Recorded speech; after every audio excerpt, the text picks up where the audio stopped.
Hello everyone, कैसे हैं आप सब। स्वागत है आप सभी का हम सबके प्यारे से यूट्यूब चैनल पर। और आज हम पढ़ने वाले हैं वाइब्रेशनल स्पेक्ट्रा। पिछले वीडियोस में मैंने आपको रोटेशनल स्पेक्ट्रा के बहुत सारे प्रॉब्लम्स कराए थे। वो प्रॉब्लम्स बहुत ही इंपॉर्टेंट हैं। उसमें कुछ ऐसे प्रॉब्लम्स हैं जो पूछे जाते हैं पर अभी कराया नहीं है, पर मैं उन्हें भी कंप्लीट करने की कोशिश करूंगा।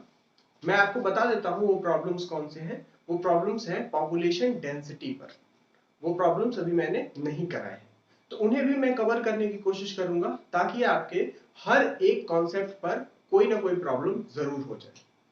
पर फिर भी आपसे ये सजेशन है कि रिवाइज करते रहिएगा, क्योंकि चीजें बहुत ज्यादा हैं और आपको याद जो है हमेशा रखना है वो सारी चीजें।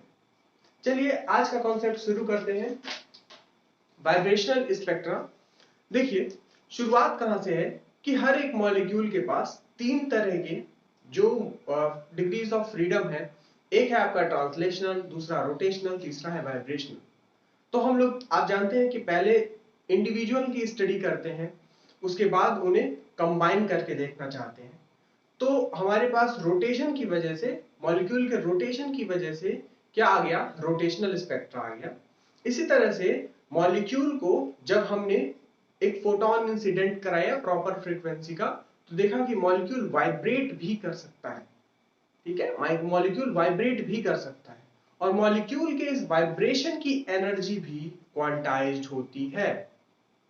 तो इसका मतलब मॉलिक्यूल का जो ये वाइब्रेशन है, ये भी क्वांटम मैकेनिक्स और एनर्जी क्वांटाइजेशन के फॉर्मूले को सेटिस्फाई करता है। और इसीलिए यहां से जिस स्पेक्ट्रा की उत्पत्ति हो रही है उसे हमने नाम दे दिया वाइब्रेशनल स्पेक्ट्रा। ठीक है, तो इसको आप लिख सकते हैं कि the vibrational spectra of a molecule arises when the due to transition of the molecule due to transition of the molecule from the higher vibrational level to the lower vibrational level या in between two vibrational levels। तो इस तरह से आप इसकी definition दे सकते हैं। अगर आपको वीडियो लेक्चर्स में नोट्स बनाने हैं तो सबसे अच्छा यही है कि आप वीडियो लेक्चर के साथ साथ नोट्स बनाएं। फिर भी मैं आपके लिए नोट्स टेलीग्राम ग्रुप पर अपलोड कर दूंगा और साथ ही साथ मैं आपको यहाँ पर डिस्क्रिप्शन बॉक्स में एक लिंक भी दे दूंगा जहां से आप नोट्स डाउनलोड कर सकते हैं। तो चलिए शुरू करते हैं पूरे उत्साह के साथ वाइब्रेशनल स्पेक्ट्रा। देखिए, वाइब्रेशनल स्पेक्ट्रा में आप जानते हैं कि कोई मॉलिक्यूल है, बेसिकली हम लोग डायटोमिक की बात कर रहे हैं, और डायटोमिक मॉलिक्यूल अपने एक्सिस के अबाउट वाइब्रेट करेगा। कंडीशंस क्या क्या है, कंडीशंस वही हैं कि अगर किसी मॉलिक्यूल को वाइब्रेट कराना है, उसके वाइब्रेशनल स्पेक्ट्रा की स्टडी करनी है, तो वही मॉलिक्यूल वाइब्रेशनल स्पेक्ट्रा एग्जिबिट करेगा जिस मॉलिक्यूल के पास परमानेंट डायपोल मोमेंट होगा। डायपोल मोमेंट परमानेंट होना क्यों जरूरी है, इसको मैंने अपने पिछले वीडियो लेक्चर में एक्सप्लेन किया है अच्छे से। आप अगर नहीं देखा है आपने, जरूर देख सकते हैं। आपको YouTube पर टाइप करना होगा molecular physics lecture 1 rotational spectra Adarsh ACM। आपको वहां पर एक्सप्लेनेशन मिल जाएगा। ठीक है, चलिए शुरू करते हैं। देखिए, वाइब्रेशनल स्पेक्ट्रा जब ऑब्जर्व किया गया तो ये किस रेंज में मिला। वाइब्रेशनल स्पेक्ट्रा ये असल में मिला आपको नियर इंफ्रारेड रेंज में। नियर इंफ्रारेड रेंज में मिला। आप जानते हैं रोटेशनल स्पेक्ट्रा कहां मिला था, रोटेशनल स्पेक्ट्रा आपको फार इंफ्रारेड में मिला था। फार इंफ्रारेड या माइक्रोवेव में मिला था, है ना। ये क्या था, 10⁻² माइक्रोमीटर से लेकर 10⁻⁴ माइक्रोमीटर तक मिला था। ठीक है, आप रोटेशनल और वाइब्रेशनल स्पेक्ट्रा को दोनों को अगर आप समझ गए तो उसके बाद आप माइक्रोवेव कैसे काम करता है इसको भी समझ जाइएगा। तो मेरा रिकमेंडेशन ये है कि आप इन दोनों टॉपिक्स को पढ़ लेने के बाद एक बार YouTube पर किसी भी चैनल से जरूर देख लें कि माइक्रोवेव कैसे काम करता है। ठीक है, देखिए ये जो है आपका नियर इंफ्रारेड रीजन में है, जिसका जो आपका वेवलेंथ आता है वो 1 से 10⁻² माइक्रो, ये 10⁻² माइक्रोमीटर से शुरू होता है और ये शुरू होता है 1 से 10⁻² माइक्रोमीटर तक। 1 माइक्रोमीटर टू 10⁻² 2 माइक्रोमीटर। ठीक है, ये तो आपका पुराना नॉलेज है ना, पुराना नॉलेज है। और दूसरा दूसरा कंडीशन क्या है कि मॉलिक्यूल शुड एग्जिबिट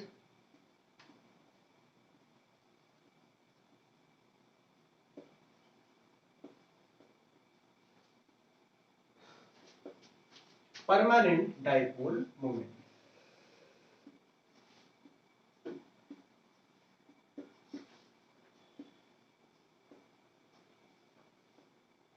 ठीक है, ये भी आपकी कंडीशन जरूरी है। जैसे कि आपका क्या हो जाएगा, HCl,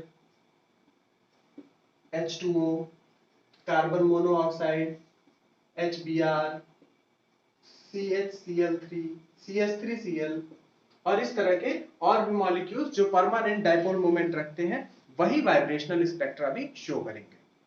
ठीक है, देखिए ऑब्जर्व क्या हुआ था, ऑब्जर्व क्या हुआ था। फिर आपको एक और चीज में क्लियर हो जानी चाहिए कि होमोन्यूक्लियर नहीं करेंगे, H2, Cl2, Br2 ये सब नहीं करेंगे वाइब्रेशनल स्पेक्ट्रा शो। लेकिन लेकिन आपको एक बात बता देते हैं कि क्वेश्चंस इसके उलट भी आते हैं। वो अगर बोल दिया क्वेश्चन में, कई बार गेट और नेट में क्वेश्चंस आए हुए हैं कि consider H2, Cl2, Br2 as vibrational, consider its vibrational motion, तब इसकी कुछ वैल्यूज दे दी हैं, तो वो कैसा बिहेव कर रहा है उसके बारे में कुछ प्रॉपर्टीज निकालनी है। तो वो क्वेश्चन के ऊपर है, पर आपको ये याद रखना है कि ये इसी तरह से रहता है। ठीक है, अगला हम देखते हैं कि आपको ऑब्जर्व क्या हुआ, ऑब्जर्व क्या हुआ यहाँ पर। तो मैं आपको दिखाऊं कि हुआ क्या, कि जब हमने एक्सपेरिमेंटली ऑब्जर्व किया तो हमें क्या मिला, यह आपका वेव नंबर है जिसे हम एप्सिलॉन से दिखा रहे हैं, यहां तक पूरा एप्सिलॉन है ना। ये एप्सिलॉन क्या है, एप्सिलॉन है आपका E/hc। ठीक है, एनर्जी आएगी, एनर्जी h न्यू आएगी ना, h न्यू आएगी, उसी के E/hc, h new upon hc के फॉर्म में आप लिख सकते हैं इसको। ठीक, ये बेसिकली है क्या, वो है 1/λ। इसीलिए इसकी यूनिट हम बेसिकली सेंटीमीटर इनवर्स में देते हैं। ठीक, सेंटीमीटर इनवर्स में देते हैं। चलिए, तो ये है एप्सिलॉन के बारे में थोड़ी सी कहानी। आइए देखते हैं कि कैसे हमको एक्सपेरिमेंटली ऑब्जर्व हुआ। एक्सपेरिमेंटली हमको क्या मिला, एक आपको एक लाइन ऐसी मिली जो बहुत ब्राइट थी, बहुत इंटेंस थी। ठीक है, मान लीजिए इसकी हाइट जो है वो इंटेंसिटी दिखाती है, तो ये लाइन बहुत इंटेंस थी। ठीक है, ये लाइन जो कहलाई, ये आपकी फंडामेंटल बैंड कहलाई, FB से दिखा दे रहे हैं, फंडामेंटल बैंड, ये लाइन आपकी फंडामेंटल बैंड कहलाई। इसके बाद आपको लगभग मान लीजिए ये किसी ए पोजीशन पे थी, तो इसके बाद लगभग 2A पोजीशन पर, 2A पोजीशन पर एक कम ब्राइट लाइन आपको दिखी, लगभग 2A सेंटीमीटर इनवर्स पर आपको दिखी। ठीक है, इसके बाद आपको एक और लाइन दिखी जो लगभग 3A सेंटीमीटर इनवर्स पर थी। ठीक है, इन्हें हम लोगों ने फंडामेंटल, ये लाइन है, ठीक, तो हम ऐसे लिख देते हैं ना, A, 2A, 3A, और ये है आपकी fundamental band. Fundamental band, band था बहुत, मतलब इसमें ढेर सारी लाइंस कंसिस्ट कर रही थी, इसलिए इसे बैंड कहा गया। ठीक है, और उसके बाद ये लाइंस भी कंसिस्ट कर रही थी, कुछ कुछ ना कुछ बैंड ही था, है ना। तो ये 2A, 3A, 4A पर इस तरह करके लाइंस आपको मिली, और इन्हें कहा गया ओवरटोन्स। इन्हें क्या कहा गया, ओवरटोन्स, या इन्हें आप first excited state, second excited state भी कह सकते हैं, इसमें कोई परेशानी नहीं है। तो एक्सपेरिमेंटली आपको क्या ऑब्जर्व हुआ, आपको ऑब्जर्व हुआ फंडामेंटल बैंड और ओवरटोन्स। ठीक है, तो एक्सपेरिमेंटली वी ऑब्जर्व, हम लिख देते हैं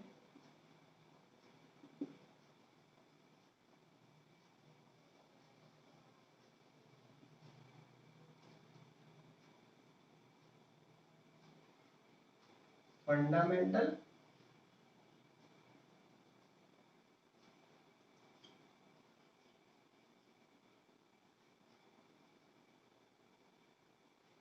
ओवरटोन्स। ठीक है, सेपरेटेड बाय नियरली इक्वल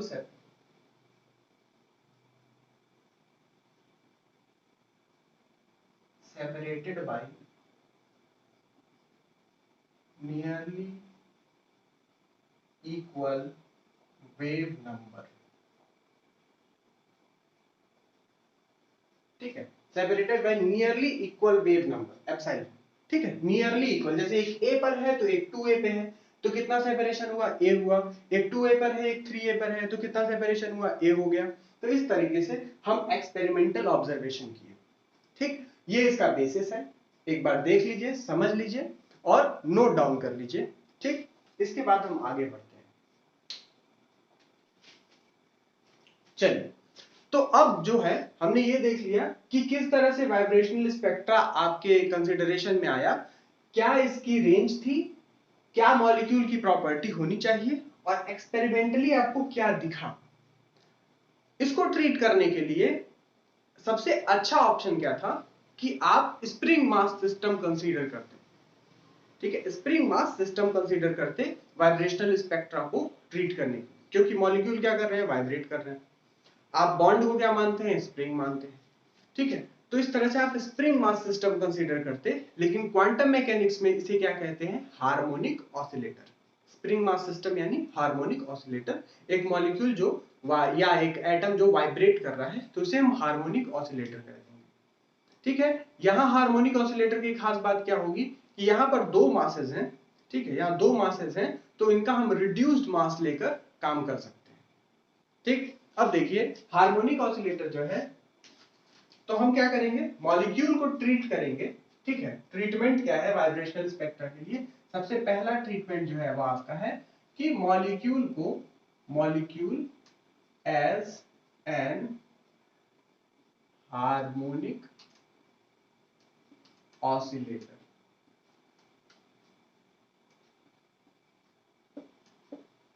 ठीक है, पहला ट्रीटमेंट आपका यही है। मॉलिक्यूल को आप कैसे ट्रीट कर रहे हैं, हार्मोनिक ऑसिलेटर की तरह। अब देखिए हार्मोनिक ऑसिलेटर की खास बात क्या होती है कि इसकी पोटेंशियल एनर्जी जो होती है, पोटेंशियल एनर्जी वो अगर आप ux से दिखाएं, सिर्फ हम x कोऑर्डिनेट के साथ खेल रहे हैं कि x कोऑर्डिनेट क्या होगा, ठीक, x कोऑर्डिनेट के साथ डिस्प्लेसमेंट देख रहे हैं तो क्या होगा, हाफ k x स्क्वायर, जहां k क्या है, k आपका फोर्स कांस्टेंट होता है। स्प्रिंग के केस में क्या हो जाता है, ये स्प्रिंग कांस्टेंट हो जाता है, ठीक है, k क्या हो जाएगा, k आपका फोर्स कांस्टेंट हो जाएगा, ठीक है। तो ये आपका केस है पोटेंशियल एनर्जी के लिए। अब इसके करस्पॉन्डिंग जब आप श्रोडिंगर इक्वेशन लिखते हैं, जैसे corresponding Schrodinger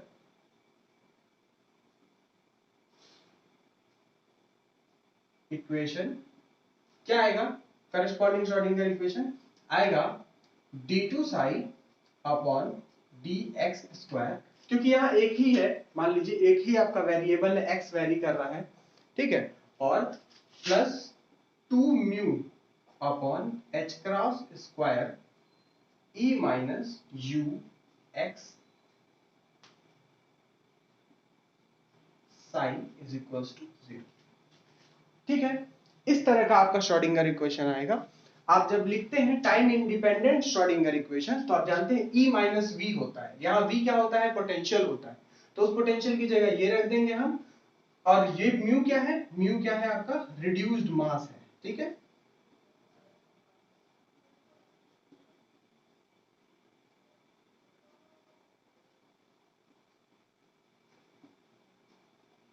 reduced mass of molecule, mu क्या हो जाएगा, रिड्यूस्ड मास ऑफ मॉलिक्यूल हो जाएगा, अगर मॉलिक्यूल आपका क्या है, M1 और M2 मासेस से मिलकर बना, ठीक है। तो ये आपका मॉलिक्यूल का रिड्यूस्ड मास हो जाएगा। इसको सॉल्व करते हैं तो क्या आता है, इसको सॉल्व करते हैं, आपने क्वांटम मैकेनिक्स में हार्मोनिक ऑसिलेटर सॉल्व किया होगा, इसको सॉल्व करेंगे तो एनर्जी की जो आइगन वैल्यू आती है उसे हम दिखाते हैं E is equals to n plus 1/2 h cross omega, ठीक है। पर यहां पर वाइब्रेशनल क्वांटम नंबर, ये n क्या है, n जो होगा उसका क्वांटम नंबर होगा। तो इसमें हम वाइब्रेशनल क्वांटम नंबर इंट्रोड्यूस कर रहे हैं v, ठीक है, v स्मॉल v, और यहां पर भी स्मॉल v लिख देते हैं। तो ev इज इक्वल्स टू क्या हो जाएगा, v plus 1/2 h cross omega, जो आपकी करस्पॉन्डिंग एनर्जी हो जाएगी किसकी, इस हार्मोनिक ऑसिलेटर। ठीक, ये ऑसिलेट करेगा, ऐसे कभी करेगा, इस तरीके से करेगा, इस हार्मोनिक ऑसिलेटर की ये एनर्जी हो जाएगी। ये एनर्जी आइगन वैल्यू आपने निकाल रखी है। v कैसे वेरी करेगा, v आपका वेरी कर सकता है 0 1 2 3 एक्सेट्रा। आइए जरा ऑब्जर्व करते हैं, v इज इक्वल टू 0 रखेंगे तो क्या होगा, v इज इक्वल टू अगर आपने 0 रख लिया तो आएगी आपकी वैसे 0 रख, हाँ रख लेते हैं, v is equal to 0 at v is equal to 0 क्या आएगा, E0 is equal to h cross omega by 2 या 1/2 h क्रॉस ओमेगा। यही हार्मोनिक ऑसिलेटर की 0 पॉइंट एनर्जी कहलाती है ना। ये भी चीज आपने पढ़ी होगी, हार्मोनिक ऑसिलेटर की ये क्या है, this is 0 point energy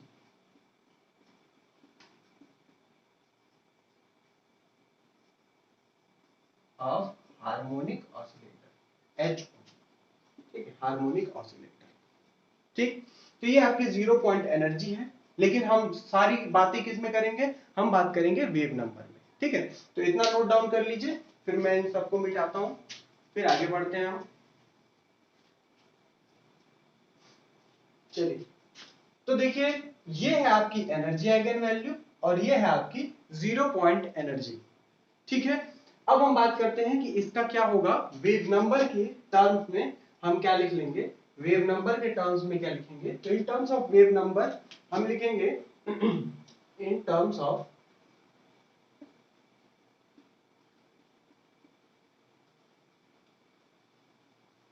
wave number क्या आएगा, एप्सिलॉन v डिफाइन करते हैं वेव नंबर, एप्सिलॉन और सुंदर बना लेते हैं, epsilon v is equals to ev upon hc। ठीक है, ev अपॉन hc, यहां से आप देखिएगा तो h क्या होता है, h अपॉन 2 पाई, ठीक है, h क्रॉस ओमेगा, हाँ ठीक है, h क्रॉस ओमेगा की जगह आप h न्यू कर लीजिए। ठीक है, ओमेगा से आप कंफ्यूज हो जाएंगे, ये कर दीजिए आप h न्यू, ठीक है, यहां भी कर दीजिए आप h new, h nu oscillation, OSC। ठीक है, और ये डिफाइन कर दीजिए न्यू ऑसिलेशन,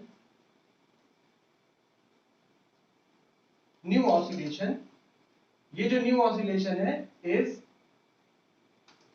क्लासिकल फ्रीक्वेंसी। हमने क्वांटम मैकेनिक्स बताते बताते क्वांटम मैकेनिक्स में ही इसको लिख दिया है ना। यहां पर न्यू ऑसिलेशन आप कर लीजिएगा, न्यू क्या है, न्यू ऑसिलेशन क्लासिकल फ्रीक्वेंसी है ना। जहां न्यू को आप क्या लिखते हैं, न्यू को एग्जैक्टली आप लिखते हैं nu oscillation is equals to, चलिए अभी हम आगे डिस्कस कर लेते हैं। ठीक, अभी यहां देखिए ईवी क्या हो जाएगा v plus 1/2 v plus 1/2 h nu oscillation upon H C, या epsilon v is equals to क्या हो जाएगा, nu oscillation upon C v plus 1/2। ये आपका एक्सप्रेशन बन के आ जाएगा। ठीक है, ये एक्सप्रेशन आपका बन के आ जाएगा। अब देखिए ये जो न्यू ऑसिलेशन अपॉन सी है, आप न्यू ऑसिलेशन जो है आपने इसको क्या बोला है, आपने न्यू ऑसिलेशन को बोला है classical frequency, classical frequency of oscillator, यानी जिस फ्रीक्वेंसी से ये ऑसिलेट कर रहा है। कैसे निकलता है क्लासिकल फ्रीक्वेंसी, न्यू ऑसिलेशन आप कैसे देते हैं, न्यू ऑसिलेशन आप देते हैं 1/2 पाई, कैसे, new is equals to 1/t, और t क्या होता है, t होता है आपका 2 pi under root m by k होता है। ठीक है, यही ना होता है स्प्रिंग का, इस अगर स्प्रिंग मास सिस्टम है तो मास m के लिए और फोर्स कांस्टेंट k के लिए यही फ्रीक्वेंसी है आपकी। तो 1/t का क्या होगा, 1/t का हो जाएगा 1/2 pi under root k upon mu. यहाँ म्यू क्या है, m की जगह हमने म्यू लिख दिया है जो आपका रिड्यूस्ड मास है। ठीक है, तो ये आपका न्यू ऑसिलेशन है। ठीक, अब क्लियर हो गया होगा आपको कि न्यू ऑसिलेशन एक्चुअली हमको ओमेगा जो है, ओमेगा का इधर यूज करना था उस नोटेशन का, इसलिए हम उस फॉर्म में नहीं लिख सकते थे।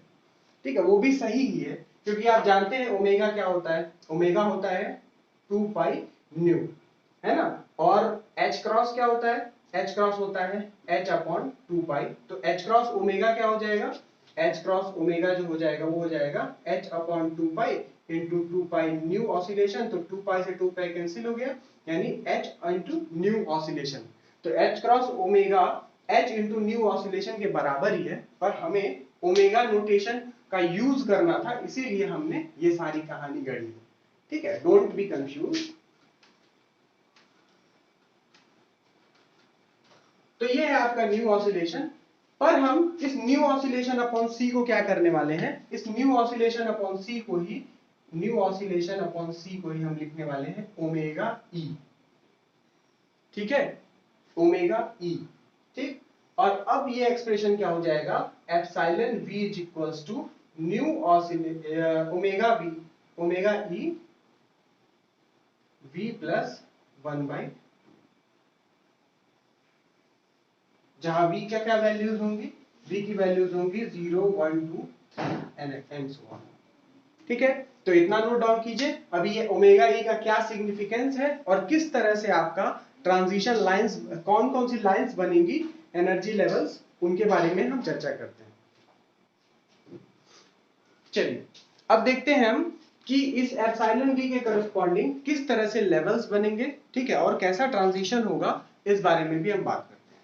ठीक है, तो देखिए एप्सिलॉन वी की वैल्यू आ गई है आपकी ओमेगा ई, जहां ओमेगा ई को जो है हम कहते हैं वाइब्रेशनल कांस्टेंट। ठीक है, वेयर ओमेगा ई क्या है, where omega e is called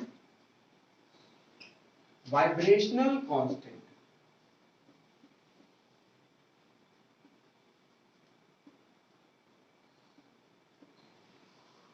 यहीं पर ओमेगा इस्तेमाल करना था, इसीलिए हमने वहां पर ओमेगा के फॉर्म में नहीं लिखा एक्सप्रेशन। ठीक है, अब देखिए ओमेगा ई को हम कह रहे हैं वाइब्रेशनल कांस्टेंट। आइए ईवी की वैल्यूज निकालते हैं, है ना। सबसे पहले 0.23 रखकर ईवी की, एप्सिलॉन वी की जो है वो ईवी की वैल्यू निकालते हैं।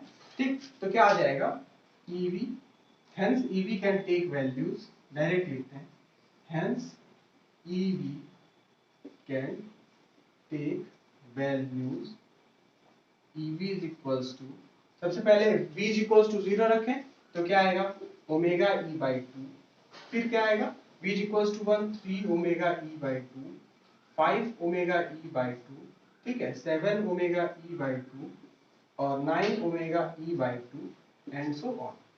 ठीक है, corresponding to V is equals to 0 1 2 3 और इस तरीके का आपका एक्सप्रेशन आएगा। ठीक, अब देखिए हम देखेंगे कि मान लीजिए आपका जो लेवल्स हैं वो कैसे बनेंगे, इस बारे में ध्यान देते हैं।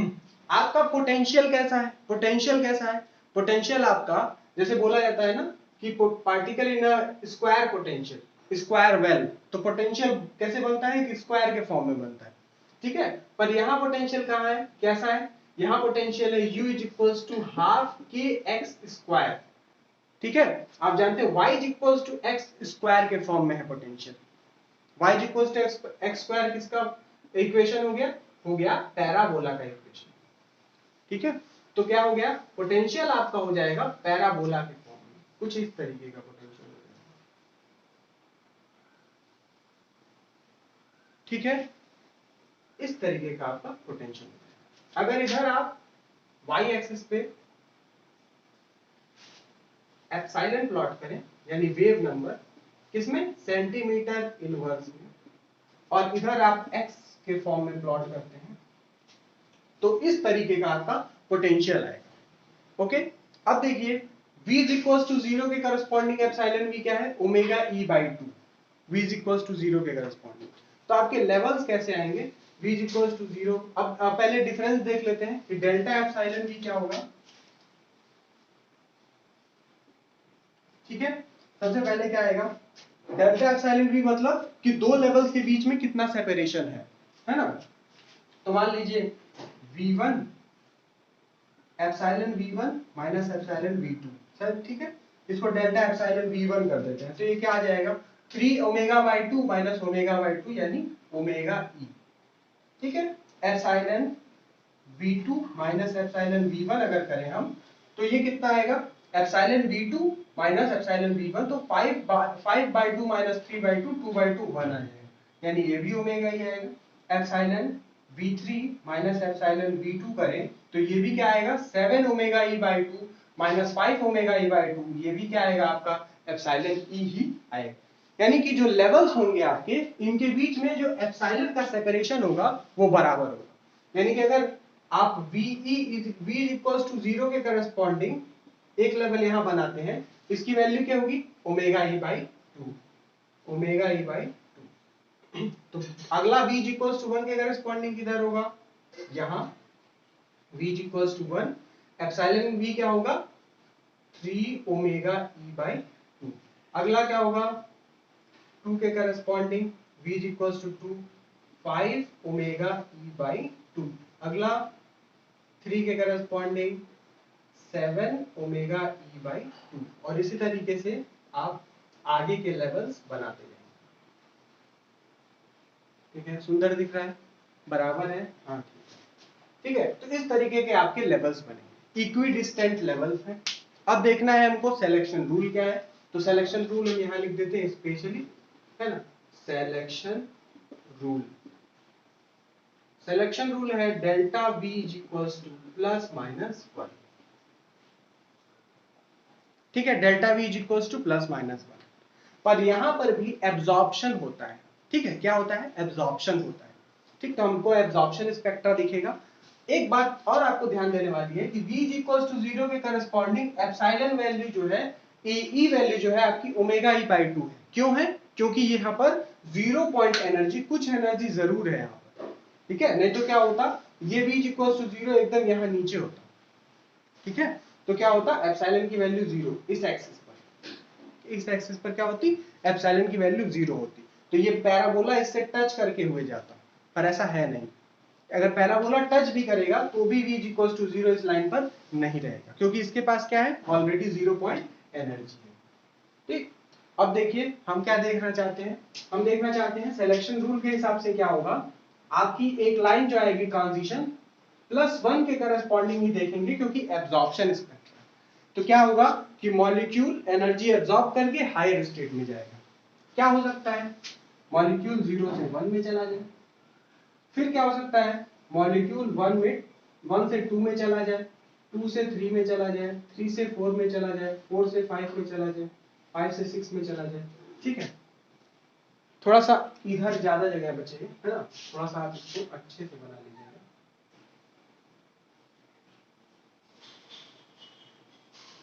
ठीक है, और एकदम सिमेट्रिक होना चाहिए, ठीक।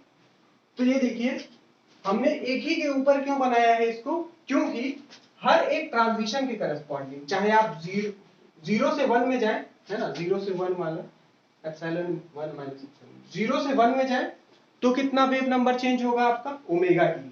तो लाइन किसके करस्पॉन्डिंग आएगी ओमेगा ई के करस्पॉन्डिंग एक लाइन आएगी, कहां ओमेगा ई सेंटीमीटर इनवर्स। अगर आप 1 से 2 में जाए तो भी आपको ओमेगा ई के करस्पॉन्डिंग एक लाइन आएगी, वो भी 2 से 3 में जाए तो भी, 3 से 4 में जाएंगे तो भी, 4 से 5 में जाएंगे तो भी, यानी हर केस में आपको ओमेगा ई पोजीशन पर ही, ओमेगा ई पोजीशन पर ही लाइंस मिलेंगी। यानी कि आपको एक ही सिंगल लाइन मिलेगी, वो भी बहुत ज्यादा इंटेंस मिलेगी, इंटेंस लाइन एट ओमेगा ई, ठीक है। तो यहां से आप क्या एक्सप्लेन कर पा रहे हैं, यहां से आप एक्सप्लेन कर पा रहे हैं जो आपका फंडामेंटल बैंड मिल रहा था, है ना, आपने जो मैंने शुरू में आपको बताया था, यहां पर फिगर बनाया था कि आपको जो एक्सपेरिमेंटल कर्व है उसमें एक फंडामेंटल बैंड मिल रहा है और आगे चल के कुछ ओवरटोन्स मिल रहे हैं। तो फंडामेंटल बैंड कहां मिल रहा है ओमेगा ई पर मिल रहा है, और क्यों मिल रहा है, वो क्यों मिल रहा है due to harmonicity, harmonic oscillator होने की वजह से अगर हम ट्रीट करें तो हमको फंडामेंटल बैंड क्यों मिल रहा है उसका एक्सप्लेनेशन मिल जाता है, ठीक है। तो यहां तक हमने क्या देखा कि हार्मोनिक ऑसिलेटर का जो हम ट्रीटमेंट कर रहे हैं उससे हम क्या एक्सप्लेन कर पा रहे हैं कि जो आपका मॉलिक्यूल है अगर वो हार्मोनिक ऑसिलेटर है तो उसके पास क्या होना चाहिए, फंडामेंटल बैंड होना ही चाहिए। ठीक है, तो इसका एक्सप्लेनेशन तो हो गया, लेकिन ओवरटोन्स का एक्सप्लेनेशन ये नहीं दे पा रहा है। ठीक है, ओवरटोन्स का एक्सप्लेनेशन ये नहीं दे पा रहा है। ओके, तो हम क्या करेंगे, ओवरटोन्स के लिए फिर से कुछ दिमाग लगाएंगे। ठीक है, क्या होना चाहिए, फिलहाल आप इसको नोट कर लीजिए, फिर इसमें कुछ और बातें हैं जो आपको जाननी जरूरी है, उसके बारे में भी हम थोड़ी थोड़ी चर्चा करते हैं। फिलहाल इसको नोट डाउन कर लीजिए। चलिए शुरू करते हैं फिर से। देखिए अभी हमने क्या देखा कि मॉलिक्यूल को आप अगर हार्मोनिक ऑसिलेटर मान के काम कर लेते हैं तो आपका एक अच्छा सा डेरिवेशन होता है। आप Q is equal to half k x square मानेंगे। एनर्जी आइगन वैल्यू आपकी क्या आ रही है, h nu oscillation into v plus 1/2, जहां वी क्या है, वी वाइब्रेशनल क्वांटम नंबर है और उसकी वैल्यू 0 1 2 3 कुछ भी हो सकती है। ठीक है, 0 से आगे बढ़ाएंगे। इसके बाद हमने करस्पॉन्डिंग वेव नंबर देखा, तो वेव नंबर में हमें क्या पता चला कि वेव नंबर आपका जो है वो आपका आ रहा है ओमेगा ई वी प्लस 1/2, जहां ओमेगा ई क्या है, न्यू ऑसिलेशन अपॉन सी, है ना। न्यू ऑसिलेशन क्या है, आपकी क्लासिकल फ्रीक्वेंसी है 1/2 पाई अंडर रूट के अपॉन म्यू। ठीक है, इस पे क्वेश्चन जरूर बनता है, इसलिए आगे इसको ध्यान रखिएगा, आगे हम लोग इस पर क्वेश्चंस करेंगे। उसके बाद हमने क्या देखा, हमने देखा कि अगर आप एप्सिलॉन के करस्पॉन्डिंग एनर्जी लेवल्स बना लेते हैं तो आपका पैराबोलिक पोटेंशियल आता है और उसमें क्या आती हैं, इक्विडिस्टेंट लाइंस आती हैं जिनके करस्पॉन्डिंग जो आपका सिलेक्शन रूल आया वो आया delta v is equals to plus minus 1। अगर एब्जॉर्प्शन हो या एमिशन हो एक ही तरह की लाइन मिलेगी और वो कहां मिलेगी, ओमेगा। ये पूरा एक्सप्लेन क्या कर ले रहा है, आपका फंडामेंटल बैंड जो पहली सबसे ज्यादा इंटेंस लाइन मिल रही थी एक्सपेरिमेंट में उसको तो एक्सप्लेन कर ले रहा है, लेकिन बाकी लाइंस को एक्सप्लेन नहीं कर पा रहा है। ठीक है, तो ये इसकी यहां पर हम क्या पढ़ेंगे कि द ट्रीटमेंट, है ना, इसका कंक्लूजन क्या है, कंक्लूजन लिख लीजिए क्या है, the treatment of molecule as harmonic oscillator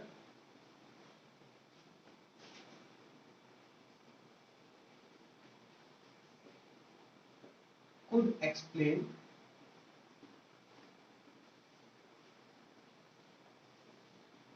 the fundamental band B, ठीक है, but not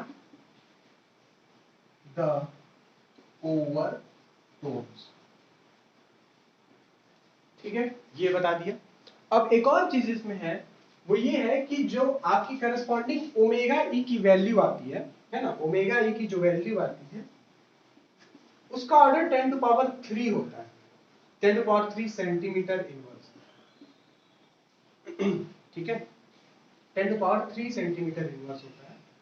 और जो आपकी करस्पॉन्डिंग केटी की वैल्यू आती है, केटी यानी कि अगर रूम टेम्परेचर है, ये केबी क्या है, केबी आपका बोल्ट्जमैन कांस्टेंट है, और टी अगर रूम टेम्परेचर आप रख देते हैं यानी कि 27 डिग्री या 25 डिग्री यानी लगभग मान लीजिए 300 केल्विन, तो इसकी वैल्यू आपकी 0.0226 इलेक्ट्रॉन वोल्ट आती है, जो कि ओमेगा ई के करस्पॉन्डिंग जो वैल्यू है, ओमेगा ई जो है उसको अगर आप क्या आ रही है 10 to power 3 centimetre inverse into H into C अगर आप कर दें और उसके बाद इलेक्ट्रॉन वोल्ट है ना, इलेक्ट्रॉन वोल्ट में इसको बदल दें तो इसके करस्पॉन्डिंग जो वैल्यू आएगी वो बहुत अधिक होगी।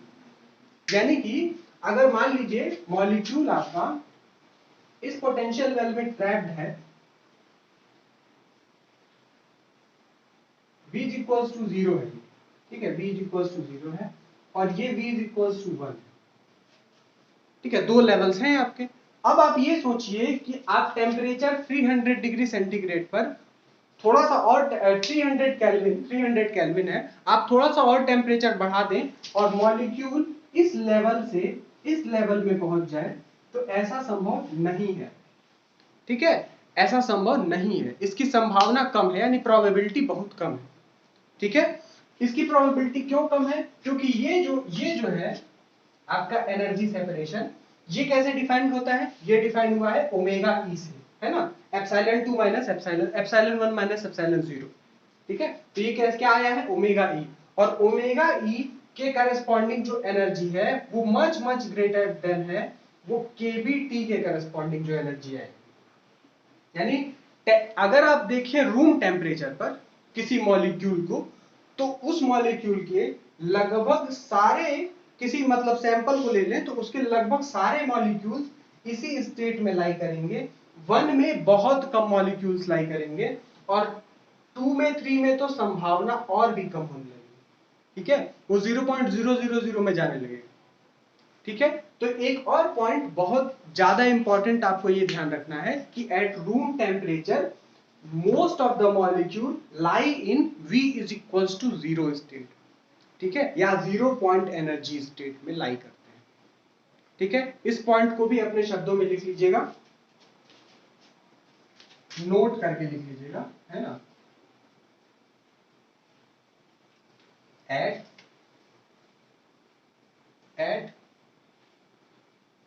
रूम टेम्परेचर, रूम टेम्परेचर यानी लोअर टेम्परेचर्स में, ठीक है, लोअर टेम्परेचर्स में most of the molecules lie in ground state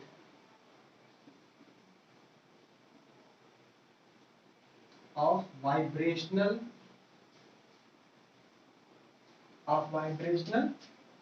levels, ठीक है, that is zero, that is exhibit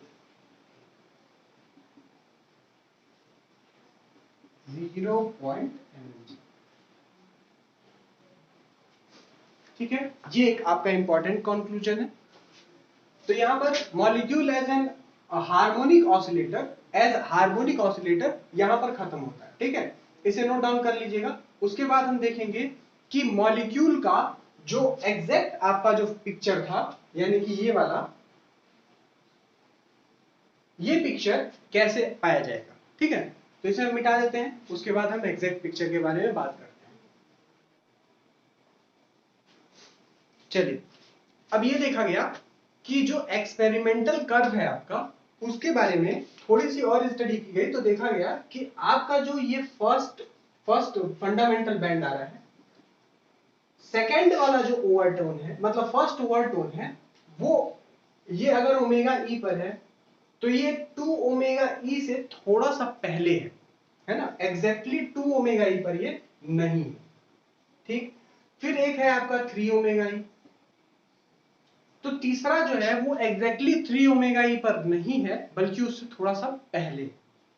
बात समझ में आ गई? यानी यहां पर अगर आपका 3 ओमेगा ई है तो ये यहां पे लाइक कर रहा है, यहां पर अगर 2 ओमेगा ई है तो ये जस्ट उसके थोड़ा सा पहले, स्लाइटली पहले, करेक्टली 2 ओमेगा ई पर नहीं है, ठीक है। हाई रिजॉल्विंग पावर वाले माइक्रोस्कोप से देखा गया, टेलीस्कोप से, तब जाके ये पता चला, ठीक।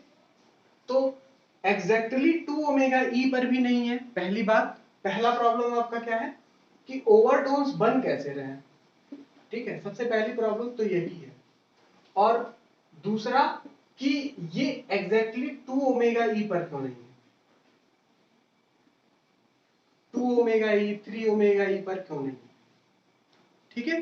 तो इन दोनों प्रॉब्लम्स को सॉल्व करने के लिए फिर से मॉलिक्यूल को ट्रीट किया गया, और उस ट्रीटमेंट को कहते हैं molecule as an anharmonic oscillator, ठीक है, हार्मोनिक नहीं, एनहार्मोनिक ऑसिलेटर। तो आइए हेडिंग लगाते हैं और इन दोनों प्रॉब्लम्स को सॉल्व करते हैं।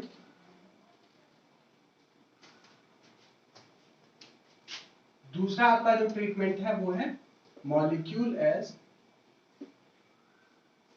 Enharmonic oscillator.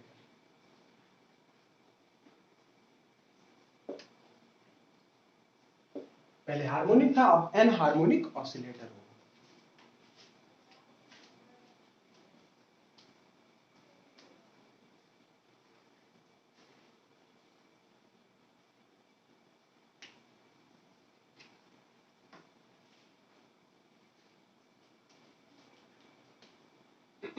इसमें दो आपके कॉन्सेप्ट्स हैं, इसमें दो कॉन्सेप्ट्स, पहला क्या है कि आपका ओवरटोन्स कैसे मिल रहे हैं, है ना, ओवरटोन्स कैसे मिल रहे हैं, इसको एक्सप्लेन करने के लिए बोला गया कि the existence of overtone is due to the selection rule. आपने सिलेक्शन रूल क्या बनाया था, आपने सिलेक्शन रूल बनाया था delta V is equal to plus minus 1, यानी कि ये कहां जा रहा है 0 से 1 में, ये क्या जा रहा है 1 से 2 में, ये क्या जा रहा है 2 से 3 में, पर ऐसा नहीं है। डेल्टा V क्या ले सकता है values, delta V plus minus 2 भी ले सकता है, प्लस माइनस 3 भी ले सकता है, प्लस माइनस 4 भी ले सकता है। यानी कि देयर इज प्रोबेबिलिटी कि 0 से डायरेक्ट 2 पे चला जाए, 0 से डायरेक्ट 3 पे चला जाए और 0 से डायरेक्ट 4 पर भी चला जाए। तो यहां पर करस्पॉन्डिंग वेव नंबर कितना आएगा, यहां पर देखिए 0 से 1 में जाएगा तो वेव नंबर 1 आएगा, ओमेगा ही आएगा, ठीक है। और अगर 0 से 2 में चला गया तो वेव नंबर कितना आएगा 2 ओमेगा ही आएगा। 0 से 3 में चला गया तो वेव नंबर कितना आएगा 3 ओमेगा ही आएगा, ठीक है। अब याद रखिएगा कि जो भी हम लोग ट्रांजिशन लेंगे, जो स्टडी करेंगे, वो v इज इक्वल्स टू 0 और v इज इक्वल्स टू 1 2 के करस्पॉन्डिंग करेंगे, लेकिन उसमें v इज इक्वल्स टू 0 के करस्पॉन्डिंग ही करेंगे। क्यों, रीजन ये है कि आप जब रूम टेम्परेचर पर स्टडी करेंगे तो लगभग सारे मॉलिक्यूल्स कहां होंगे, v इज इक्वल्स टू 0 पर ही होंगे, ठीक है।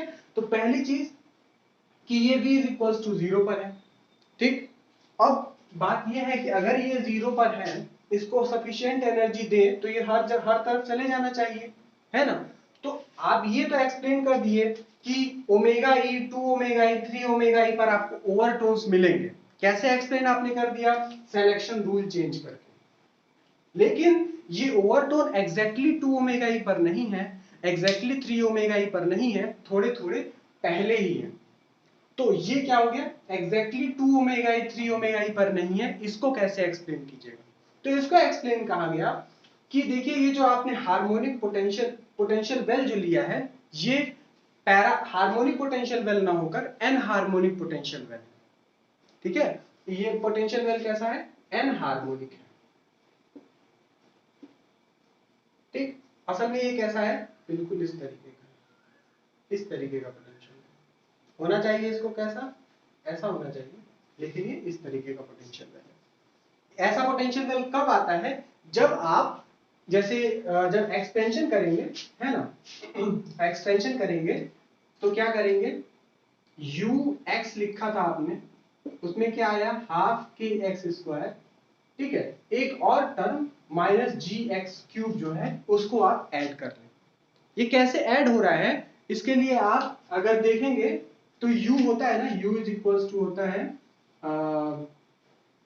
f इज इक्वल्स टू क्या होता है minus D you upon D x, ठीक है। और f क्या होता है, असल में होता है f इज इक्वल्स टू के एक्स माइनस के साथ, ठीक है, minus D you upon D x, और फिर ये हट जाता है, ठीक है। यहां से u क्या आ जाता है के एक्स डी एक्स, ठीक है। और इसके बाद इसका क्या करते हैं हम लोग, इसका सीरीज एक्सपेंशन करते हैं, तो पहला टर्म आता है, दूसरा टर्म आता है, तीसरा टर्म आता है। ये तो डिफरेंशियल फॉर्म है, आप उसके फॉर्म में भी कर सकते हैं। तो आपको पहला टर्म मिलेगा, ठीक है 1, फिर के एक्स, तो उसके बाद हाफ के एक्स स्क्वायर, ठीक है, फिर के एक्स क्यूब का टर्म मिलेगा।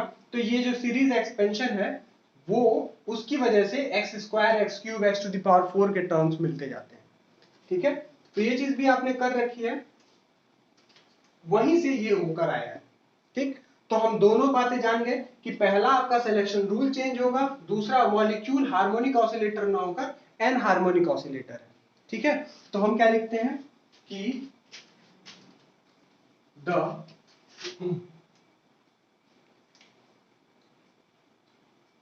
existence of overtones was explained on the basis of selection rule as delta V which equals to plus minus 1 plus minus 2 plus minus 3 plus minus 4 etc. Delta V ये कुछ भी हो सकता है, ठीक है। अगला चीज क्या बोला गया कि the overtones are not exactly at 2 omega e, 3 omega e dot dot dot. ठीक है, full stop. This was explained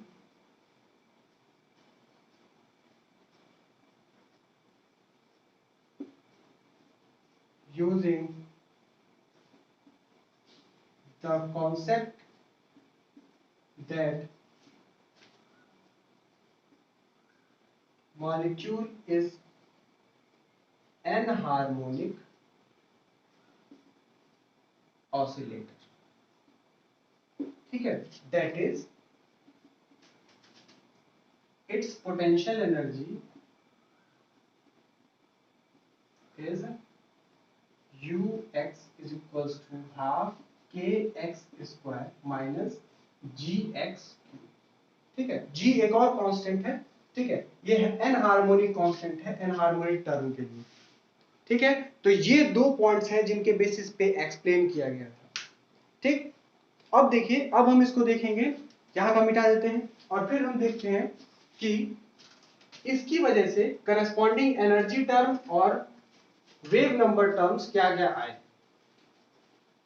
तो अब क्या करेंगे हम, अब हम उसमें जो आपका श्रोडिंगर इक्वेशन है, श्रोडिंगर इक्वेशन में अब हम ux की जगह ये पुट करेंगे और सॉल्व करेंगे. तो आपकी एनर्जी जो आती है, corresponding energy value on solving the energy eigenvalue comes out to be क्या आएगा, EV is equals to HC omega E V plus 1/2. ठीक है, माइनस HC ओमेगा E काई E. ठीक है, ये काई E है, XE नहीं है. ठीक है, XE ओमेगा E काई, आप XE भी लिख सकते हैं, कोई प्रॉब्लम नहीं है. ठीक है, बस आपको ये याद रखना है कि ये कोई पोजीशन वाला टर्म नहीं है, ये कोई और टर्म है ना. काई E V plus 1/2 का होल स्क्वायर. ठीक है, XE ओमेगा E काई E V plus 1/2 का होल स्क्वायर, ये आपका करस्पॉन्डिंग एनर्जी है. ठीक है, तो in terms of wave number के टर्म्स में क्या होगा, आपका एप्सिलॉन V क्या आ जाएगा, EV अपॉन HC.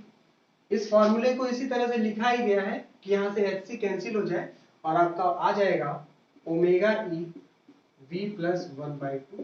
ठीक है, minus omega E XC V plus 1/2 का होल स्क्वायर.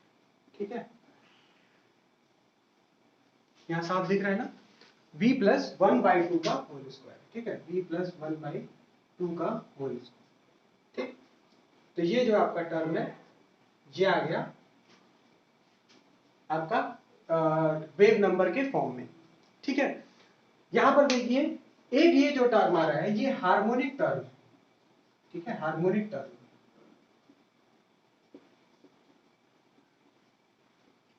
और ये क्या है, ये वाला टर्म जो है वो एन हार्मोनिक टर्म.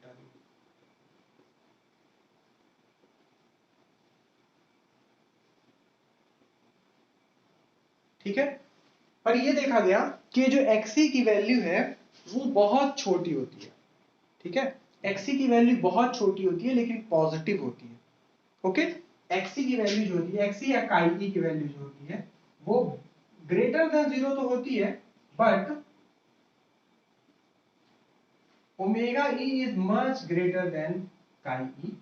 ठीक है, इसलिए ये जो टर्म है अगर इनका इससे मल्टीप्लाई, जैसे इसका मतलब इसका वैल्यू अगर आप 0.001 ले लें और इसकी वैल्यू 1 ले लें तो ओमेगा E इंटू XC क्या आ जाएगी, कम आएगा, बहुत बड़ी वैल्यू नहीं आएगी. ठीक है, तो इसलिए ओमेगा E काई E जो होती है ये इसके करस्पॉन्डिंग छोटी ही वैल्यू होती है. ठीक है, ये छोटी वैल्यू होती है. ठीक, much less than omega E. ठीक, ये बात आपको ध्यान रखनी है, ये दोनों बातें ध्यान रखनी है. ठीक है, कि काई जो है वो एक पॉजिटिव क्वांटिटी है और ओमेगा ई काई क्या हो जाएगा, वो ओमेगा ई से छोटा ही रहेगा. ठीक, छोटा ही रहेगा, इसका मतलब क्या हो गया कि ओमेगा ई में से कुछ ही सब्ट्रैक्ट हुआ। जैसे आप 1000 मीटर में से 5 सेंटीमीटर 5 मीटर कम कर दिए तो कितना ही फर्क पड़ा, ठीक है, कोई ज्यादा फर्क नहीं पड़ा। बस यहीं से एक्सप्लेन हो जा रहा है कि आपका हार्मोनिक टर्म के करस्पॉन्डिंग आपका आता कहां वेव नंबर, वो आता 2 ओमेगा ई पर, 3 ओमेगा ई पर अब क्या हो रहा है, उसमें से कुछ सब्ट्रैक्ट हो जा रहा है, ठीक है, माइनस हो जा रहा है, ठीक है, ये साफ दिख रहा है ना, ठीक, साफ ही होना चाहिए, प्रॉब्लम नहीं। इसमें से कुछ सब्ट्रैक्ट हो जा रहा है, तो सब्ट्रैक्ट होने की वजह से एग्जैक्टली 2 ओमेगा ई पर ना आकर 2 ओमेगा ई से थोड़ा सा पहले आ रहा है, ठीक है। इस बात को हम मैथमेटिकली भी दिखाएंगे, फिलहाल आप इसे नोट कर लीजिए और इसे नोट कर लीजिए, फिर हम आगे बढ़ते हैं।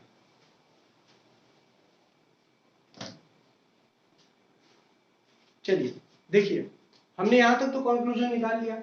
अब यहां से आगे क्या बातें हो रही हैं, देखिए एप्सिलॉन v, जैसे जैसे v बढ़ता जाएगा, v बढ़ेगा तो ये टर्म तो v के साथ लिनियरली इंक्रीज होगा, लेकिन यहां क्या है, v प्लस 1/2 का होल स्क्वायर है, ठीक है, यानी ये टर्म v के साथ क्या होगा, ये क्वाड्रेटिकली इंक्रीज करेगा, ठीक। अब अगर आप पहले वैल्यू के लिए आप निकाल लें, एप्सिलॉन 0 निकालें, ठीक है, v इज इक्वल टू 0 के करस्पॉन्डिंग, तो एप्सिलॉन 0 जो आएगा आपका, ये क्या करस्पॉन्ड करेगा, 0 पॉइंट एनर्जी के करस्पॉन्डिंग रहेगा, ठीक है, क्योंकि v इज इक्वल टू 0 आपने रख दिया है, ओके। तो यहां पर 0 पॉइंट एनर्जी आप वहां से भी निकाल सकते थे, जो एनर्जी का एक्सप्रेशन मैंने इसके जस्ट ऊपर लिखा था वहां से भी निकाल सकते हैं। तो एप्सिलॉन 0 क्या आएगा आपका, एप्सिलॉन 0 आएगा omega E by 2 minus omega E chi E by 4, ठीक है, v 0 हो जाएगा। अगला देखिए क्या आ जाएगा, v इज इक्वल्स टू 1 के corresponding epsilon 1 is equals to क्या आ जाएगा, 1 रखेंगे तो आ जाएगा 3 ओमेगा ई बाई 2 माइनस वहां पर आ जाएगा 2 प्लस 1 यानी कि 3 3 3 9 बाई 4 ओमेगा ई काई, फिर v इज इक्वल्स टू 2 के करस्पॉन्डिंग क्या आएगा, v इज इक्वल्स टू 2 के corresponding epsilon 2 is equals to 3/2 के साथ 5/2 ओमेगा ई माइनस 9 और अब क्या आ जाएगा 2 plus 5 25 by 4 omega E x c, v is equals to 3 के करस्पॉन्डिंग रखें तो एप्सिलॉन 3 क्या आएगा 5, अब आ जाएगा 7/2 ओमेगा ई माइनस 49/4 ओमेगा ई एक्स, ठीक है। अब देखिए अगर आप सब्ट्रैक्ट कीजिए इसको, ठीक है, सब्ट्रैक्ट कीजिए तो सब्ट्रैक्टिंग क्या आएगा, मान लीजिए for v is equals to 0 से v इज इक्वल्स टू 1 पे जाते हैं, ठीक है, v इज इक्वल्स टू 0 से v इज इक्वल्स टू 1 पे जाते हैं तो क्या आएगा आपका करस्पॉन्डिंग डेल्टा एप्सिलॉन क्या आ जाएगा, एप्सिलॉन 1 माइनस एप्सिलॉन 0, देखिए क्या आ जाएगा 3 omega E by 2 minus omega E by 2, कितना आ गया 2 ओमेगा ई बाई 2 यानी ओमेगा ई, तो आ जाएगा ओमेगा ई, और ये 9 माइनस 1 8, ठीक है, माइनस के साथ 8/4 यानी 2, ठीक है, माइनस 2 ओमेगा ई एक्स, ठीक, यहां से ओमेगा ई अगर कॉमन ले ले तो ओमेगा ई 1 माइनस 2 एक्स। देखिए पहला ही जो आपका ओवरटोन है, पहला ही मतलब जो आपका फंडामेंटल बेंड है v इज इक्वल टू 0 से 1 के करस्पॉन्डिंग, वो ओमेगा ई पर ना मिलकर omega e into 1 minus 2 x e पर मिल रहा है। अब चूंकि एक्सी की वैल्यू बहुत ग्रेटर देन 0 तो है पर बहुत छोटी है, इसलिए 2xc 1 के करस्पॉन्डिंग आप नेग्लेक्ट कर दें अगर, तो ये लगभग ओमेगा ई के बराबर है, लेकिन ओमेगा ई एग्जैक्टली नहीं है, ठीक है, यानी कि जो आपकी पहली लाइन थी, पहली ही लाइन है, ये ओमेगा ई पर ना होकर omega e into 1 minus 2 x e पर है, ठीक है, पहली ही लाइन आपकी ओमेगा ई पर ना होकर omega e into 1 minus 2 x e पर है, ठीक। अगला देखिए इसको आप याद रखिएगा, ठीक है, बिल्कुल याद रखिएगा, क्या याद रखना है इसमें, ये याद रखना है, delta epsilon is equals to omega e 1 minus 2 x, ठीक है। इसी के साथ आप देखिए for v is equals to 1 to v is equals to 2 करेंगे तो क्या आएगा, delta epsilon is equals to epsilon 2 minus 1 तो 5/2 माइनस 3/2 2/2 यानी 1 एप्सिलॉन ओमेगा ही आ गया। 25 माइनस 9 कितना आ गया, 25 में से 9 जाएगा 16, ठीक है। और 4 4 जा यानी 4 आएगा, 4 4 जा तो ये आ जाएगा 2 ओमेगा ई, नहीं 25 माइनस 9 नहीं होगा, 25 माइनस 9, 0 से 1, हाँ 25 माइनस 9 ही होगा, ठीक। पर हम अभी वो नहीं देखेंगे, एक मिनट, 0 से 2 देखते हैं, ठीक है। 0 से 2 कॉन्सेप्ट में गड़बड़ी, 0 से 2 देखते हैं, ठीक है, क्योंकि 0 से ही ट्रांजिशन जा रहा है, अगले के लिए देखना है, ठीक है। वही मैं सोचूं क्या हो रहा है गड़बड़। तो डेल्टा एप्सिलॉन क्या होगा, 5/2 माइनस 1/2 तो कितना होगा 4/2 यानी 2 ओमेगा, ठीक है। और अगला क्या आएगा 25/4 माइनस 1/4 यानी 24/4 यानी कि 6 ओमेगा, ठीक, माइनस 6 ओमेगा ई एक्स, ठीक। यहां से क्या आ जाएगा, ये कितना आ जाएगा, delta epsilon is equals to 2 times omega e 1 minus 3 x. ये भी आपको याद रखना है, जो याद रखना है मैं आपको बता रहा हूं क्या याद रखना है, ठीक है। ये तो याद ही रखना है आपको, सिलेक्शन रूल आपको याद ही हो जाना चाहिए, ये याद रखना है, ठीक है, ये याद रखना है। ओके, तो ये देखिए कितना आ गया, delta epsilon 1 minus 2 omega e 1 minus 3 x. ये क्या बता रहा है कि 0 से 2 के करस्पॉन्डिंग अगर आप जाएं, 0 से 2, ठीक है, तो कितना आ गया, delta v is equals to 2 आ गया। और इसके करस्पॉन्डिंग क्या मिलता, फर्स्ट ओवरटोन, है ना, फंडामेंटल फिर फर्स्ट। फर्स्ट कब मिलता, जब 0 से 2 जाते। फंडामेंटल कहां है, ओमेगा ई से थोड़ा पहले। फर्स्ट कहां है, first overtone 2 omega e into 1 minus 3 x, यानी कि 2 ओमेगा ई से थोड़ा सा पहले, क्लियर है। तो ये 2 ओमेगा ई से थोड़ा सा पहले मिलेगा। इसी तरीके से जब आप सेकंड ओवरटोन कैलकुलेट करेंगे, ठीक, सेकंड ओवरटोन मैं उसको डायरेक्ट लिख देता हूं, ठीक है। देखिएगा ज्यादा इसमें घमेला हो जाएगा। For v is equals to 0 to v is equals to 3, ठीक। ये डेल्टा एप्सिलॉन क्या आएगा, डायरेक्ट लिख देता हूं मैं, यहाँ पे 3 ओमेगा आएगा और 1 माइनस 4 एक्स आएगा। ट्रेंड आपको भी दिख गया होगा, है ना, ट्रेंड आपको भी दिख गया होगा, 4 एक्स आएगा। 3 omega e 1 minus 2 x, 3 x 4 x, 1 2 3, ठीक है। तो ये देखिए 3 ओमेगा ई पर है, पर उससे थोड़ा सा पहले, ठीक है। तो ये सारी पोजीशंस आपको पता चल गई। अब हम देखेंगे कि इसका एनर्जी लेवल डायग्राम कैसे बनता है। उससे पहले आप ये नोट कर लीजिए, ठीक है, इससे पहले आप नोट कर लीजिए।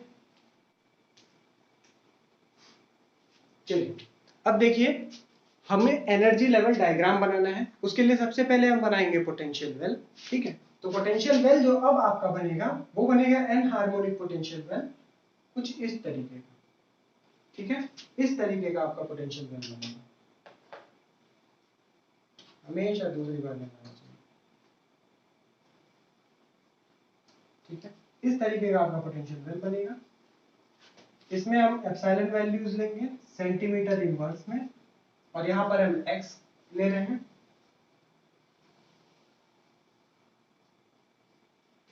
अब देखिए सवाल है कैसे बनेगा।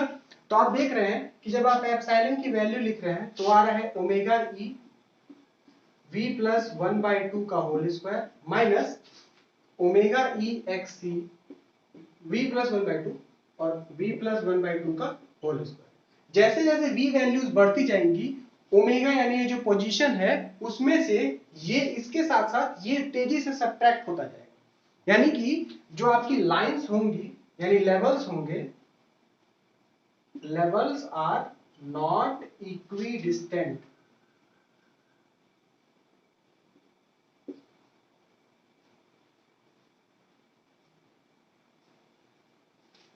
ठीक है, इक्वी डिस्टेंट नहीं होंगे, बट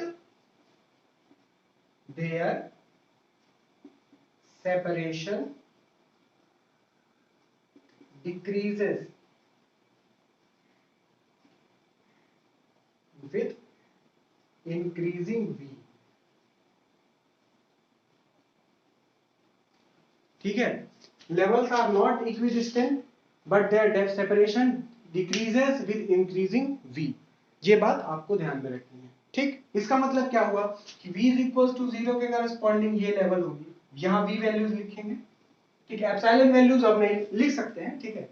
फिर v इज इक्वल टू 1 के करस्पॉन्डिंग, यहाँ देखिए लगभग आप यहाँ तक देखिए, लगभग यहाँ तक आप देखिए तो आपको लगभग लगभग एक हार्मोनिक ऑसिलेटर दिख रहा है, ठीक है। पर इसके बाद क्या हो जा रहा है, हार्मोनिसिटी खराब हो जा रही है, ठीक। तो फॉर लोअर वैल्यूज आपकी जो होंगी आपको अच्छा खासा सेपरेशन के साथ दिखेगा, ठीक। पर धीरे धीरे क्या होगा, सेपरेशन कम होता जाएगा।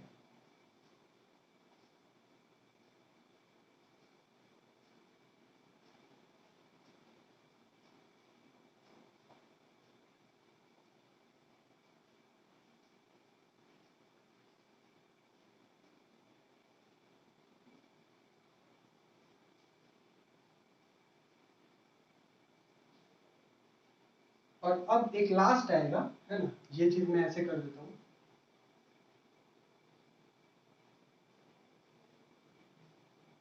ये एक लास्ट पॉइंट है, ठीक। ये मैक्सिमम वैल्यू ऑफ v है।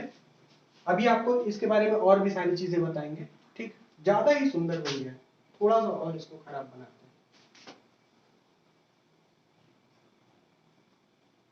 इस तरीके से। अब सही है।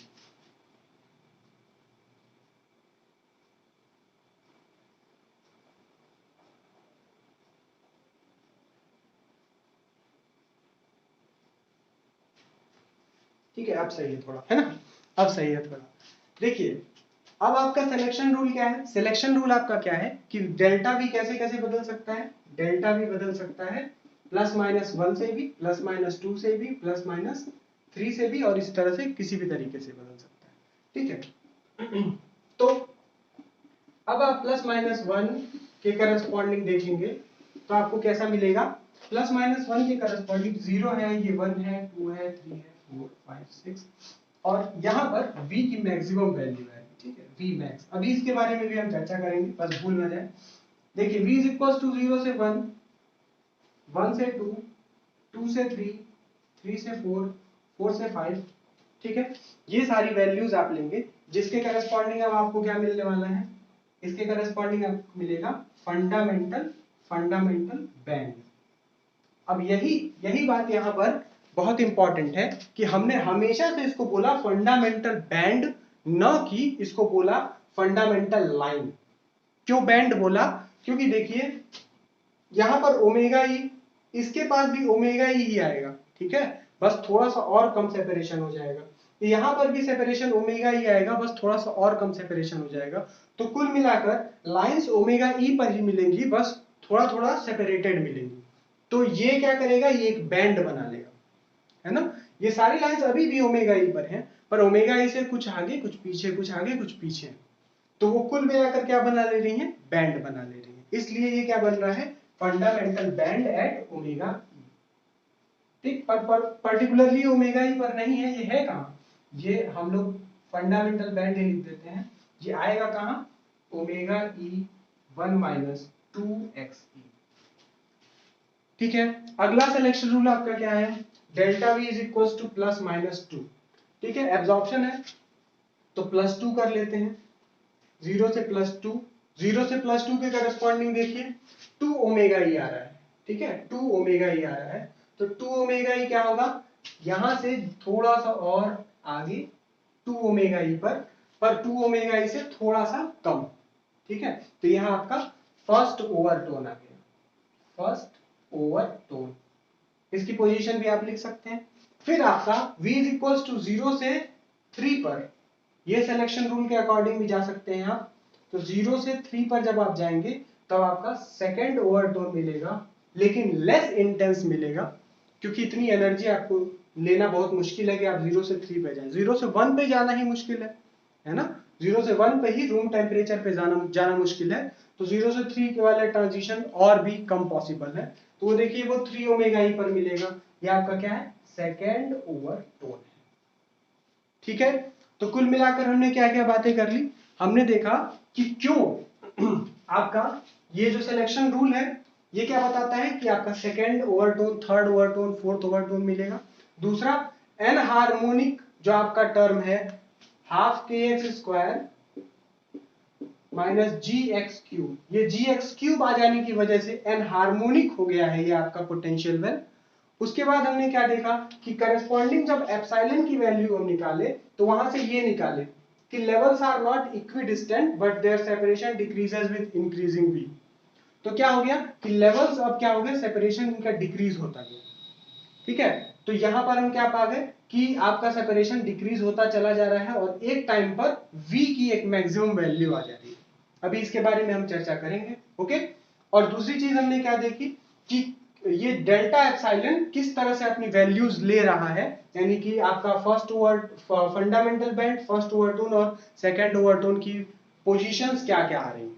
ठीक है, आपको एग्जाम के पॉइंट ऑफ व्यू से तो ये पूरा डेरिवेशन याद रखना है, लेकिन आपको कंपटीशन के पॉइंट ऑफ व्यू से ये पॉइंट्स, ये और ये एप्सिलॉन की वैल्यू ये याद रखनी है।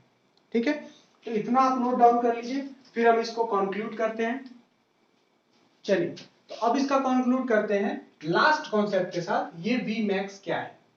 ठीक है, वी मैक्स क्या है, देखिए ये एक एनहार्मोनिक पोटेंशियल वेल है। एक बार हम इसको अगर फिर से बनाएं तो आपको थोड़ी सी सुविधा होगी इस तरीके का। ठीक, और यहां पर आपके लेवल्स हैं।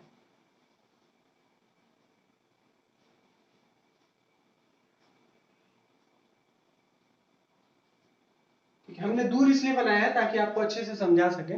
ठीक है, ताकि ये जो आपका लास्ट वाला पॉइंट है ये भी आपको एग्जैक्टली दिखे, है ना। अब देखिए ये जब हम बनाते हैं यहां पर क्या है, ये आपका x है, x। ठीक, x है, जो चीज ये है,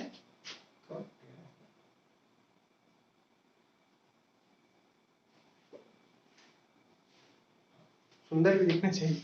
ठीक है, देखिए ये जो आपका यहाँ पे मिड पॉइंट है ये आर इक्विलिब्रियम दिखाता है। आर इक्विलिब्रियम मतलब क्या हुआ, आर इक्विलिब्रियम मतलब हुआ कि ये दोनों किस पॉइंट के अबाउट वाइब्रेशन कर रहे हैं। ठीक है, ये कहां तक वाइब्रेट कर सकते हैं, मान लीजिए मॉलिक्यूल यहां पर है तो एक मॉलिक्यूल मैक्सिमम यहां जा सकता है और दूसरा मॉलिक्यूल मैक्सिमम यहां जा सकता है, लेकिन इनका इक्विलिब्रियम पॉइंट जिसके अबाउट ये वाइब्रेट कर रहे हैं वो कहां है, इसके ये जो वेल है इस लेवल के बीचों बीच मान सकते हैं, यानी इस वेल के बीच में आप जो लेवल खींचे हैं उसके बीचों बीच मान सकते हैं। इंपॉर्टेंट कॉन्सेप्ट है, आगे के लिए आपको इंपॉर्टेंट है, आगे जो हम लोग पॉइंट्स पढ़ने वाले हैं। ठीक है, सुंदर दिखने के लिए सुंदर फिर अगला देखिए ये जो है इसमें क्या मानेंगे आप कि पॉइंट्स यहां यहां तक वाइब्रेट कर सकते हैं, लेकिन इसका इक्विलिब्रियम पॉइंट आप जरा देखिए तो इसका इक्विलिब्रियम पॉइंट यहां है। इसका इक्विलिब्रियम पॉइंट कहां होगा, यहां कहीं होगा, इसका यहां कहीं, इसका यहां कहीं, इसका यहां कहीं,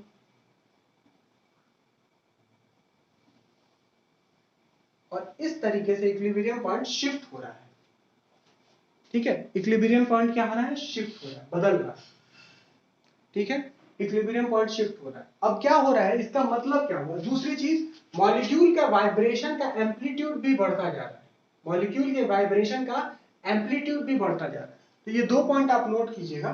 ठीक, देखिए अब मॉलिक्यूल कितना वाइब्रेट कर सकता है, पहले इतना ही वाइब्रेट कर सकता है, इतना, पर अब इतना वाइब्रेट कर सकता है, इतना वाइब्रेट कर सकता है।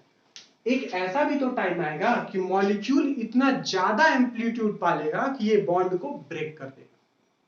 ठीक है, ये बॉन्ड को ब्रेक कर सकता है, और इसी के करस्पॉन्डिंग जो एनर्जी होती है उसे हम बॉन्ड डिसोसिएशन एनर्जी कह सकते हैं। यानी कि जो वाइब्रेशनल एनर्जी आप दे दीजिए किसी बॉन्ड को कि वो वाइब्रेट करते हुए तोड़ दे अपने आप अपने बॉन्ड को, वो एनर्जी हो गई बॉन्ड डिसोसिएशन एनर्जी। और उस एनर्जी के करस्पॉन्डिंग जो V की वैल्यू होगी, V, वही V मैक्स है। क्लियर है कि इससे अधिक आपने अगर दे दिया, इससे अधिक आपने एनर्जी दे दी, ई में क्या होगा, ई एनर्जी होती है, एनर्जी वो क्या है, H C omega E V plus 1/2 minus H C omega E X E we plus 1/2 का होल स्क्वायर, यही है ना। तो यहाँ पर एनर्जी किस पे डिपेंड कर रही है? V पर। V की एक मैक्सिमम वैल्यू है, जिस मैक्सिमम वैल्यू को लेकर बॉन्ड काम चला सकता है, लेकिन इससे अधिक वैल्यू अगर आपने दे दी तो बॉन्ड टूट जाएगा। ठीक है, तो that's why it is known as V max। V is equals to V max। कैसे निकलेगा? V is equals to V max निकालने के लिए आप क्या करेंगे? DE upon DV is equals to 0 कर देंगे, तो आपको V max निकल जाएगा। ठीक है, तो चलिए यहीं पर हम खत्म करते हैं आज का सारा कॉन्सेप्ट। आप इसको भी नोट डाउन कर लीजिएगा। ठीक है, अभी भी आप देख लीजिए, इसको नोट डाउन कर लीजिएगा। ठीक है, देखिए जितनी चीजें मैं आपको बता रहा हूं वो जरूरी है। अगर आपको कहीं पर ऐसा भी पढ़ाया जा रहा है कि ये सारी चीजें नहीं भी बताई जा रही हैं तो कोई बात नहीं है, आपका काम चल सकता है, यूनिवर्सिटी एग्जाम्स में आप अच्छा कर सकते हैं। पर अगर आपको अच्छी नॉलेज चाहिए तो आपको ये सारी चीजें पढ़नी होंगी, और मेरे ही पढ़ाए पर नहीं, आप बुक्स से भी पढ़िए। ठीक है, मैंने तो आपको सिर्फ एक रास्ता दिखाया है, तो मेरे रास्ते पर आप चलिए, पर मेरे रास्ते से आगे जाना, इधर उधर एक्सप्लोर करना भी आपका काम है। ठीक है, तो इसी उत्साह के साथ आज का ये लेक्चर खत्म भी करते हैं। आगे हम मिलेंगे मॉलिक्यूल को एज वाइब्रेटिंग रोटेटर मानकर चलने के लिए, क्योंकि मॉलिक्यूल जो है ये ऐसा भी कर सकता है कि वाइब्रेट भी करे और रोटेट भी करे। तो क्या एक्सपेरिमेंटली ऑब्जर्व हुआ और क्यों हम मॉलिक्यूल को वाइब्रेटिंग रोटेटर मानने पर मजबूर हुए, क्यों हमने इसको भी इंक्लूड किया, इन सारी बातों पर हम चर्चा करेंगे नेक्स्ट लेक्चर में। तब तक के लिए पढ़ाई करते रहिए।